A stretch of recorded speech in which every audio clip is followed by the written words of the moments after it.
Ефір АТР триває. Я Аліна Цибулаєва. Говоритимо наживо про найцікавіші і найактуальніші події, які відбуваються в нашій країні. І я вже рада представити наших гостей. Олег Дунда, народний депутат від «Слуги народу». Доброго дня. І Валерій Івасюк, депутат першого скликання. Салам алейкум. Добрий вечір. І поговоримо щодо держбюджету. Сьогодні ось Верховна Рада прийняла державний бюджет на 2020 рік. Дивимося, хто і як голосував. Проект Закону України про Державний бюджет України на 2020 рік. Реєстраційний номер 2000. Для прийняття в цілому. Готові голосувати? Прошу підтримати та проголосувати.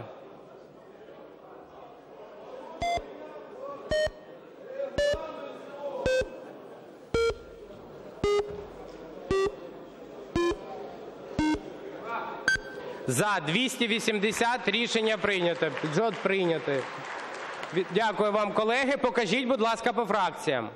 Партія «Слуга народу» – 241, «Опозиційна платформа – За життя» – 0, «Європейська солідарність» – 0, «Батьківщина» – 0, «За майбутнє» – 19, «Голос» – 0, позафракційні – 20.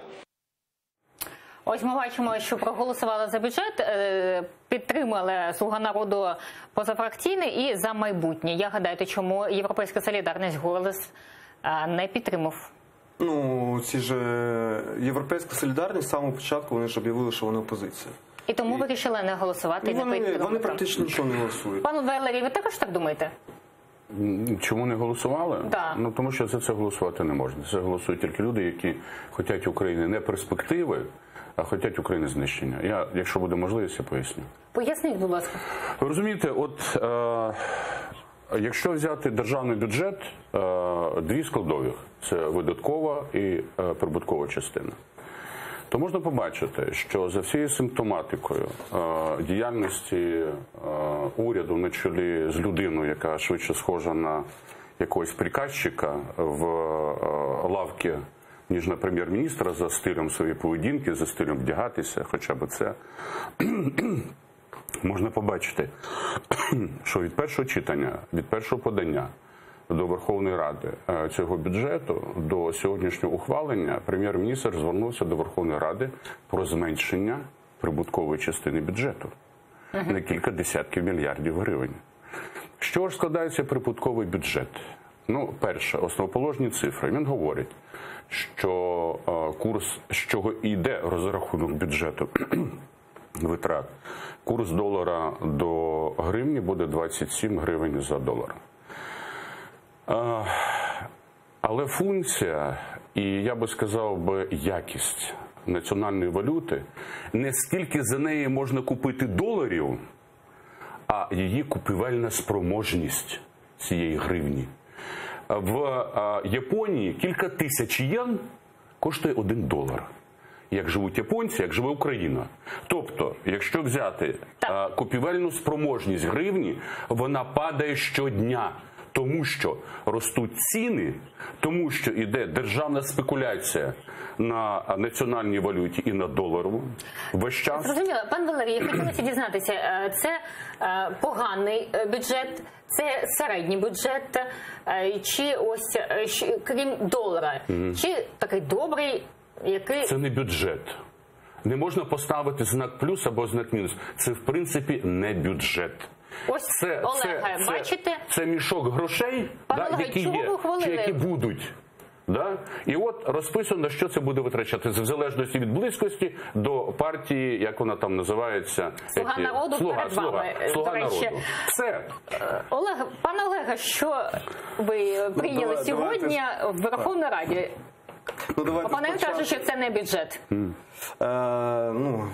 Я тоді не знаю, що це, якщо це не бюджет. Ну, ви скажіть, що це. Давайте спочатку просто текст. Про купівельну спроможність. Якщо пан Валерій, напевно, мені підтвердить, що практично всі мірові ціни на всі продукти, на валовий продукт розраховуються в єврах та доларах. Тобто, якщо гривна оцінюється 27-28 доларів, 27 гривень за долар, це і є купівельна спроможність гривні. Вона не падає щодня. А ціни в магазинах теж не падають? Що за гривню можна купити? Ви ходите в магазин? Так. І Я купую за гривню. Кожного божого дня піднімаються ціни на все. Від Наприклад. ліків до... Що? Наприклад. На все. От за От я приходжу в велику кишеню, навіть соціальний хліб піднімається на копійки, 10, Так, давайте 20, без 30 реклами, копійок. пан Валерій. Кожен Щодо день. картоплі, хліба, Але кажіть. ви подивіться, значить, ваш уряд збільшує ціну на електроенергію, квартплати збільшуються, не зменшуються, незалежно від того, що пообіцяв ваш президент. Отже, таким чином, якщо взяти питому вагу з тої заробітної плати або з тої пенсії, яку отримує українець, то 2/3 йде на забезпечення його життя в квартирі, решта йде на ліки і решта йде на харчування. Постає питання. Ви піднімаєте зарплату на 500 гривень впродовж якогось часу, там за 3 роки, пенсію піднімаєте, а яка девальвація йде гривні стосовно її купівельної спроможності? Катастрофічна. Поставте, це нормальні речі, зробити інфляцію в спосіб, який повністю відповідає купівельній спроможності гривні. Пане Олеже, я вам ще хай є долар що коштує відповісти? 30, 50. Я ж не буду перебувати, як пан Валерій мене перебуває. Вибачте, і останнє я хочу сказати. Дивіться, ну, по-перше, не буде укладена угода з МВФ. Не буде ця.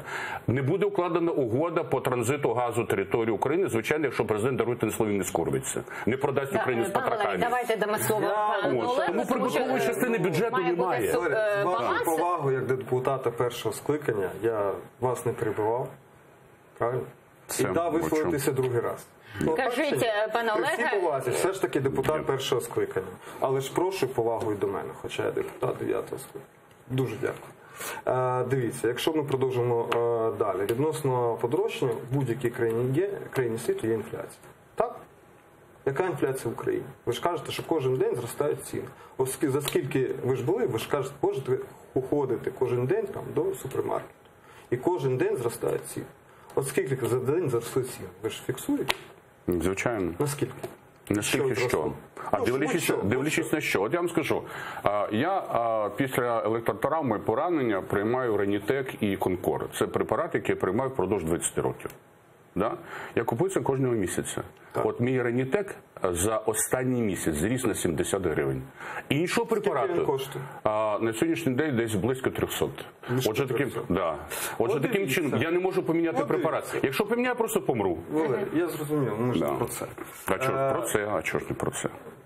Чи можете ви приймати препарат чи ні? Ну, це ж Чи про економіку? впливає Ні. на... Звичайно. Дивіться, якщо препарат, у нас в бюджеті пана Гончарука закладена додаткова закупівля ліків в 2 рази. Був яких? мільярд, стане 3, доступні Яких? ліки. А Доступні ви знаєте ліки. їхню якість?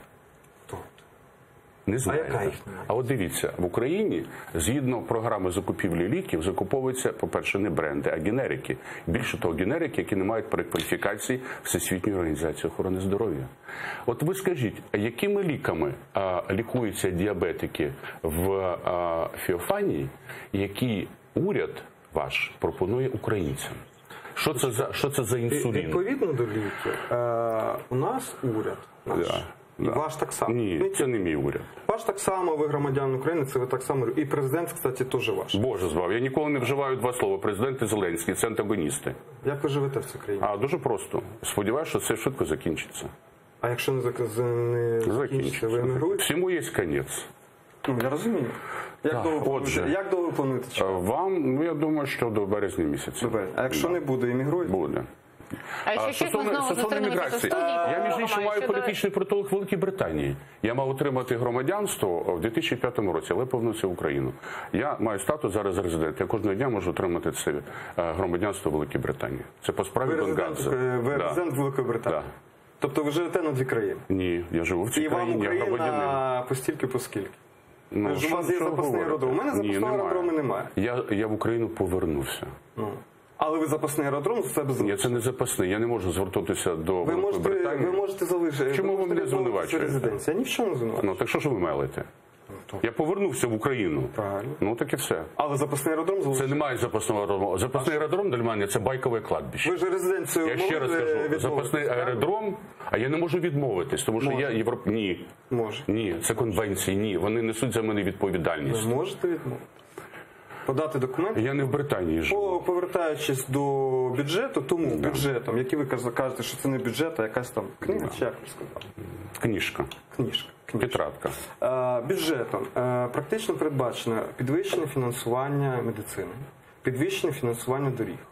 І планується дуже багато доріг зробити в цього року. Там фінансування на дороги десь 70 мільярдів. Якщо. Але треба розуміти, то, що ви кажете, що там підвищується, не підвищується. Цей уряд, добре, він не ваш. Він український.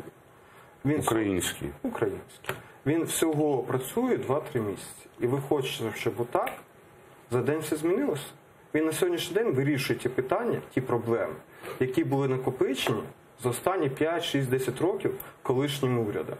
І урядами Гройсмана, і Порошенка, і Януковича, і так далі. І ви ж розумієте, як людина першого скликання, коли СРСР розпався, що за 1 місяць, 2 місяці це все не вирішиться. І зараз вони працюють практично ж кожного дня, суботу і неділю. І роблять той бюджет, за яким будемо жити, який це все буде вирішувати. І будуть робитися і дороги, і школи. Зараз робиться перелік школ і лікарень, які повинні за цей рік зробити. У всій країні більш 100. Який уряд ще міг би такі собі плани взяти? За рік це зробити? Жодного. Ви пам'ятаєте хоч щось? Стосовно чого? Стосовно урядів, які ухвалювали хороший бюджет, Так. не було таких урядів. В Україні не було. І ваш не є такий. Тобто, зрозуміло, у вас, в принципі, всі бюджети українські за 30 років всі. і уряди, Не державотворчі. і уряди відповідно. Зрозуміло. Давайте поговоримо, що відбувалося ще в Верховній Раді. Ось народна депутатка від «Слуги народу» Анна Скороход звинуватила владу у затриманні її чоловіка. Мовляв, це відбулося через її політичну позицію. Давайте послухаємо її.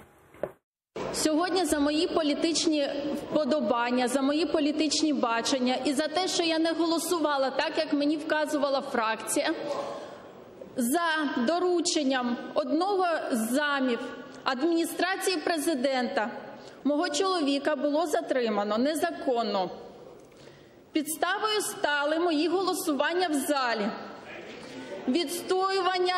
відстоювання державної власності ГТС. Тиша в залі, будь ласка.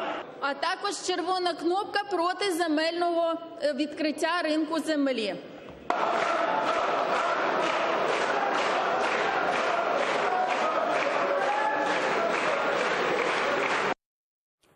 Пане Олег, як вам така заява вашої колежанки саме зі «Слуги народу»? Ну, не знаю, яка вона була ситуація, але я можу сказати про себе або колег, з якими розмовляю. На нас ніхто не тиснув і не погрожував за наше голосування. Будь-хто. Тому, може, в неї інша ситуація, там треба розбиратися, що там було. А ви не розбиралися? Вона ж ваш колега. Розбиратися в чому? Вона тільки сьогодні це заявила, і сьогодні було пленарне засідання. Ну, не було часу. У нас буде ще достатньо часу на наступному тижні, де розібратися, що сталося і в чому проблема. І я думаю, ми розберемося, і цієї проблеми більше не буде. Ну, звичайно, ви не член комітету, да, який буде вирішувати долю її. Це буде розмова на фракції. Досить відкрита і досить така коректна.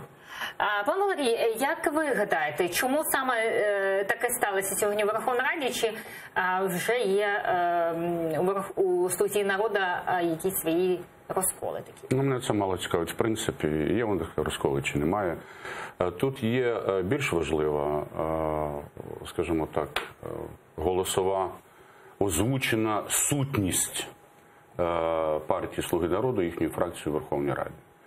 Це реакція начальника цієї фракції Арахамія на виступ цієї депутатки. Давайте послухаємо, да, зараз. Ось... І потім зверну увагу на те, що він сказав. І послухаємо Арахамію, що він сказав. Якщо ви зараз зайдете в Google і в громадському шлюбі пана Скороход, чоловіка зараз, загугліть просто, ви все зрозумієте. Ми, як політична партія, до цього не маємо жодного відношення. Ми самі зараз нема чого сказати, бо ми не знаємо, в чому справа. Але те, що пані Скороход неодноразово зверталась до народних депутатів і пропонувала їм грошову матеріальну допомогу, це є факт. Ось ми Це не почули ця ні, я не цю мав на увазі, це маразм. Це коли він давав інтерв'ю журналістам на виході з зали Верховної Ради. Він сказав одну дуже важливу річ. Знаєте, буває таке, є латиною вислів «ляпсус лінгве». Ну, так в народі кажуть, що у п'яного, у розумного чи у тверезого на язиці, то у п'яного навпаки, що у тверезого на умі, то у п'яного на язиці. Вони оп'яніли від своєї влади, від можливостей, да? І він це висказав. оцей ляпсус лінгве, да, випадіння язика, от якщо перевести з латини, він сказав, що стосовно її перспективи, а вона не приносить жодної користі фракції. Отже, депутати Верховної Ради від «Слуги народу» – це не депутати народні України і народу. Це депутати фракції «Слуги народу». Оце є ключова фраза, яка сталася. Дивіться, коли... Пане Олеге, давайте, кажіть тепер ви. І це не має значення, і це не має значення оцеї депутатки, як її прізвище, що сталося з чоловіком. Це не має значення. Це в принципі, да, от давайте абстрагуємо, автономізуємо цю баришню депутатку і те, що сказав Аркадій. Оце важливо. Так, пан Валерій, давайте послухаємо. Я почув про користь і так далі. Коли пан Зеленський виграв і були парламентські вибори дострокові, партія «Слуга народу» йшла на ці вибори, і було зрозуміло, що перед партією і перед паном Зеленським стоїть досить важливе завдання і дуже важливий тягар по підняттю економіки України, по розбудові держави України після того, в якому стані вона залишилась на сьогоднішній день. І коли депутати йшли і були кандидатами до партії, вони повинні були і розуміли про те, що у них буде дуже багато роботи. І працювання в комітетах, і працювання в Верховній Раді, і підготовка законопроєктів в тому числі. Якщо ви подивитесь, то за 3 місяці Верховна Рада прийняла більше, ніж 70 законопроєктів, що до цього ніколи не було. І може пан Арахамія мав на увазі, що пані Скороход виключила з цього процесу і не надавала тої користі для партії, працюючи на них. І це зрозуміло її в стані. Може він висловився десь агресивно або емоційно, що його не красить як чоловіка. Але, скоріше за все, він мав на увазі це, її вклад в роботу в законопроекти. Але це для пані Скороход, в її випадку, не є, скажімо так, у неї є уважительна причина для цього. І яка? Якщо чоловік? Ви не знаєте, ні, ну чому чоловік? При чому тут чоловік? Вона вагітна. Ну, то все. А що вагітність хіба впливає на поведінкову реакцію людини? Ні, питання не поведінку, питання, чи вона готова фізично виконувати ту законодавчу роботу, законотворчу, яка від я неї вас хочу просить. уточнити, коли вона плакала, пам'ятаєте, в Верховній Раді, це ж ви виступали? Тобто, І ви їй сказали, що їй потрібно ще народжувати? ні, це не я. Не ви. Це не тобто я. ваш колега з «Слуги народу» казав. Ну, а зараз її доля вирішується, буде вирішуватися, а ось президент Зеленський... Я вибачаюсь, про долю, я думаю, там все нормально, ми зберемося, переговоримо і вирішимо, і питання зніметься. Добре. А ось президент Зеленський подякував народним депутатам, які прийняли законопроєкт про обіг земель у першому читанні. Давайте послухаємо. Хочу подякувати кожному нашому депутатові «Слуги народу». Сьогодні була дуже важка робота. Ми сьогодні зробили, я думаю, навіть і я, і ви, ми зараз не уявляємо, що ви відмінили дійсно економічне рабство. Пан Валерій, як вам форма спілкування Зеленського, знаєте, така тиша, темряві? Ну, засади це ви сказали. Як вам взагалі така форма спілкування з українцями? Вона не гідна посади президента і звання президента. Це продовжується цей дурнуватий кіч, цей спектакль. Ну, блазень був, блазень не є. Але стосовно цієї земельної реформи, я думаю, що буде. Давайте мати хоч якусь повагу до пана президента, я не маю якого обрали 70%. Це моє право. Це моє право. Я розумію. Да. І тут немає поваги, це є кваліфікація. Він був блазним і є блазним. Тобто це є кваліфікація, це є медичний термін? Ви ж кваліфікуєте це? Ні, я не ставлю діагноз, слава Богу. Ви хочете, щоб я діагноз ще поставив? То я можу поставити діагноз. Недоумкуватість. Це те, що про українців сказав ваш начальник Коломойський, коли він почав говорити і вживати слово «дебіли». Отже, є інша тут позиція. Він вітав депутатів з ухваленням в першому читанні земельної реформи. Я думаю, що це запитання буде у вас, так? От дивіться, я завжди притримуюсь такої позиції, що будь-яке питання, будь-яка проблема, тим більше загальнодержавного значення, має вирішуватись професіоналами. То дивіться. А ви думаєте, «Слуги народу» мало професіоналів? Де? В обробітку землі? Жодного. От прийшли професіонали під Верховну Раду, ті, які працюють щодня. Це фермери, ті, які працюють Олег, давно. вам є І вони що всі були сказати? проти. Так кажи, чого? Ну от я ж не хочу перебивати пана депутата. Ви кажіть, давайте. Першого скликання. Дивіться, в Україні нібито кажуть, що є право власності на землю. Його немає, бо українці не можуть ні купити, ні продати. Пан Валерій згодиться з цим. Та, немає Це права питання власності. стоїть в Україні вже скоро 30 років. Так. Згодні зі мною. І це питання треба вирішувати. Жодна партія, якщо ви подивитесь вчорашню трансляцію, Ми транслювали. І якщо ви нагадаєте собі, то практично не було жодної фракції, окрім фракції «Опозиційна платформа за життя», окрім них. Всі інші фракції казали, що так, займатися ринком землі потрібно, ми згодні, Але їх не влаштовував механізм. Почекайте, але не механізми, але вони бояться електоральних ризиків. І вони хочуть далі заговорити цю тему, щоб кожного року продовжити моніторинг і не торкатися цього. Що зробив пан Зеленський? Він взяв на себе відповідальність. І він, тим, що ми проголосували у першому читанні законопроект про землю, він запропонував кожній фракції, що тепер дивіться, я взяв на відповідальність, це вже не ваша відповідальність, але сідайте разом з нами за стіл і давайте між читаннями робити той законопроект про землю, ту торгівлю землею, яка потрібна українцям, щоб вас захистила. Сідайте, ми готові, відкриті до переговорів. І ще до голосування він на фракції казав про те, що ми на сьогоднішній день не підтримуємо продаж землі іноземцям. Цього немає. Всі інші умови ми готові розмовляти. І я думаю, що після цього читання всі інші фракції долучаться до цього питання. Ви так думаєте, що Ні, долучаться? звичайно, що ні. От дивіться, оскільки вони мають більшість і не потребують додаткового голосню, то якщо промоніторити оті всі купу тих законів, Я вибачаюсь, яку ухвалила Верховна Рада. зразу. Якщо ви подивитесь, за останні 2-3 місяці всі голосування за проекти в цілому, практично більшість законопроєктів приймалися 300 голосами. 300, тобто не тільки «Слуга народу» за це голосує. Ми приймаємо законопроекти, які підтримуються не тільки «Слугою народу» і не перетиснуємо Верховну Раду через коліно. Тому прохання не перекручувати. Політична проституція в нашому парламенті 9-го скликання, вона очевидна. Ну давайте не Питання ображати. полягає тільки в одному, скільки грошей це коштує. Але вас подивіться, є якщо приклади? промоніторити все законодавство, яке було ухвалено останнім часом, то по суті друге читання, текст майже один до одного співпадав з першим читанням. Жодна поправка не проходила. І ми це бачили, що по державному бюджету, що ми бачили по іншим законам. Тобто будь-які поправки, вони подавалися десятками, сотнями. Та?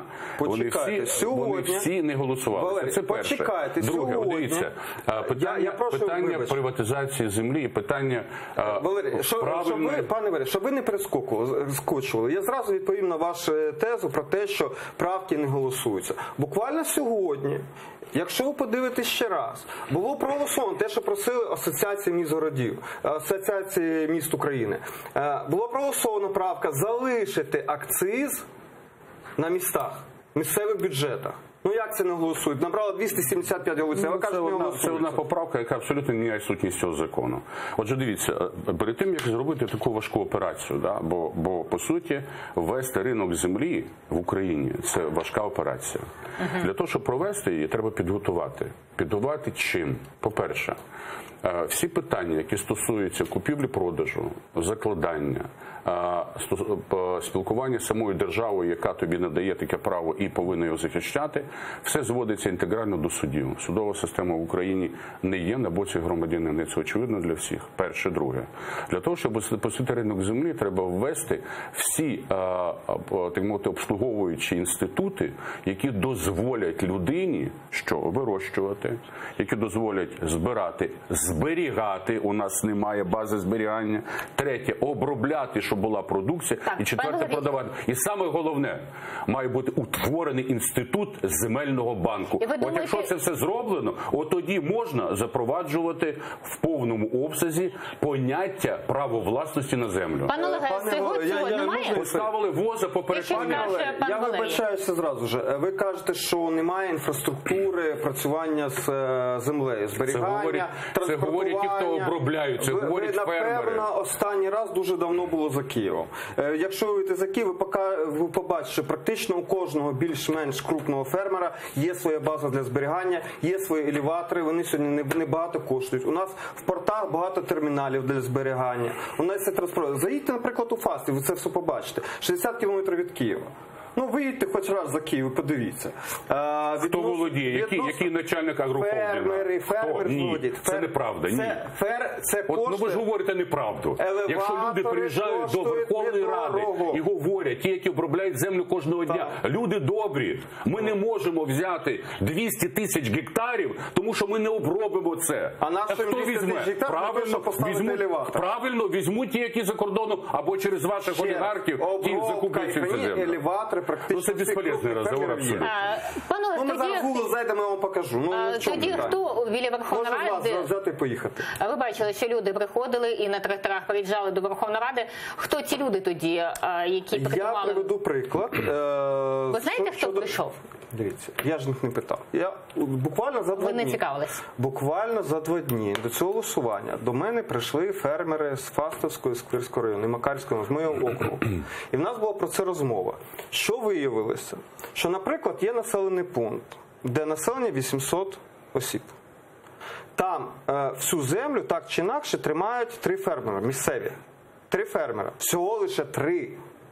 А продати землю хоче 150-200 чоловік. Це по їхнім оцінкам. Ось, Валерій, і тобто 3 проти 150. Ну про що ми розмовляємо?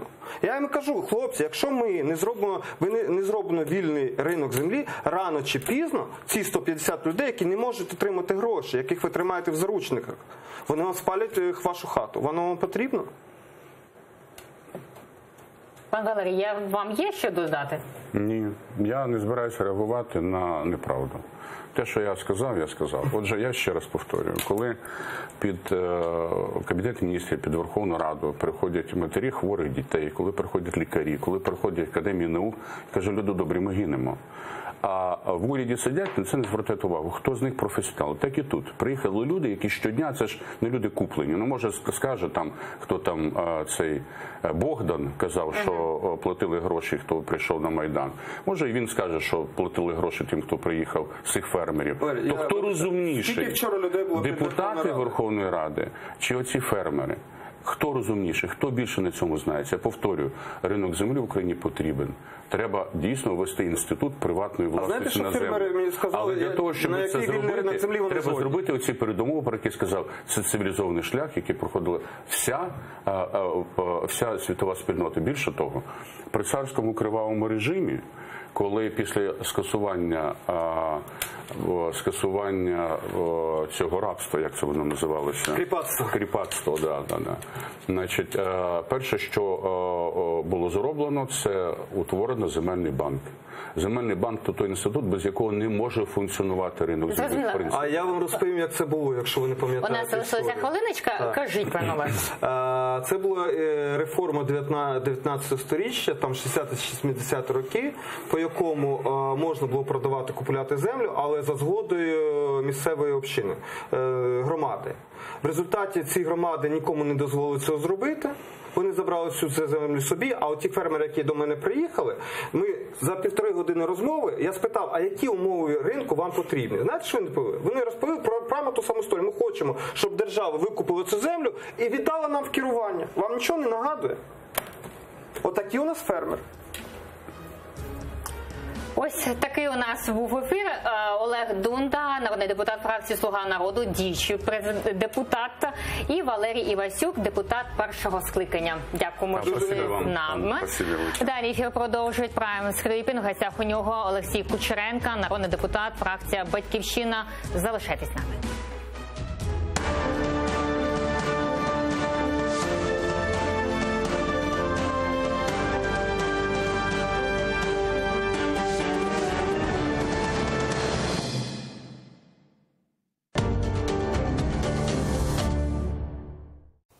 Bugünkü hikayemiz